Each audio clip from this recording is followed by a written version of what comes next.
মুন্সিগঞ্জের শ্রীনগর দোহার আন্তঃসড়কের পাশে ফেলে রাখা কোরবানির পশুর বর্জ্য অবশেষে অপসারণ করা হয়েছে।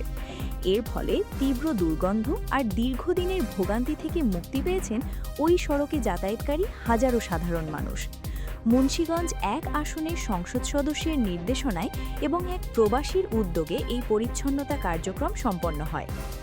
আমার গায়ে এই ট্যানারির এখান থেকেই ওরা চামড়াটা সংগ্রহ করে ঈদের দিন। সংগ্রহ করার পরে রাতের বেলা যেটা অবশিষ্ট যে মাথার চামড়া থাকে সেটা তো কোনো কাজে লাগে না, সেই চামড়াটাই ওরা এই বস্তাজাত করে এখানে এসে ফেলায়।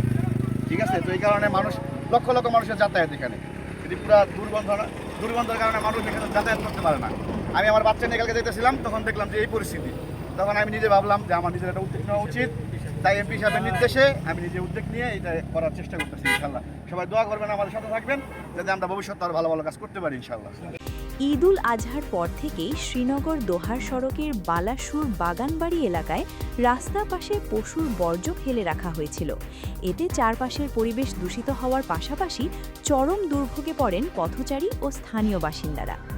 বিষয়টি মুন্সিগঞ্জ ১ আসনের সংসদ সদস্য শেখ মোহাম্মদ আবদুল্লাহর নজরে আসলে তিনি দ্রুত বর্জ্য অপসারণের নির্দেশনা দেন।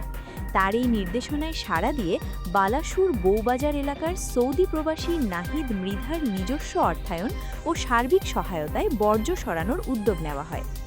বৃহস্পতিবার দুপুরে বালাসুর বাগানবাড়ি রাস্তার পাশে একটি বড় গর্ত খুঁড়ে বর্জ্যগুলো মাটিতে পুঁতে ফেলা হয়।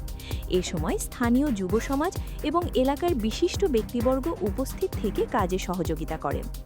ঝুঁকিপূর্ণ এই বর্জ্য অপসারণের পর এলাকায় স্বস্তি ফিরে আসায় স্থানীয় সংসদ সদস্যের তড়িৎ পদক্ষেপ এবং প্রবাসী নাহিদ মৃধার এই জনহিতকর উদ্যোগকে সাধুবাদ জানিয়েছেন সাধারণ মানুষ।